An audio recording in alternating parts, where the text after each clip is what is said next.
Okay, so another video for technology, and I know Darcy had said not to use Kahoot if you use it in the classroom. So I don't use it in the classroom very often. I've used this one time, but hopefully here by doing this video, I'll be able to get this figured out a little bit more. Again, I'm kind of stubborn with change.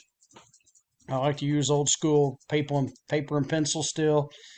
So this Kahoot is it's new to me, and I just have been, I guess, tentative to share it. I need to spend a lot more time in the summer and breaks doing some of this with some of this technology. So we'll look at this one I did create last spring. It seemed like it didn't work very well in class. Artificial light that gets added to a photo, of course, is a flash.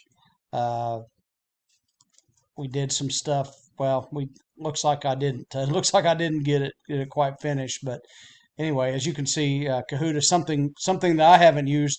So therefore, when I do use it, it'll be new to me.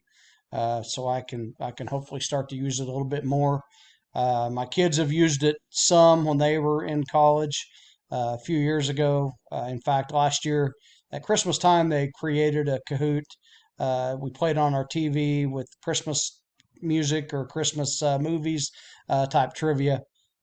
We had quite a bit of fun that way. So uh, I haven't used this before, so this is new to me. So hopefully, uh, having this assignment in the class will allow me the opportunity to explore it further. So this has been good for me to bring it back up and put it into my mind. So again, this is Kahoot for schools.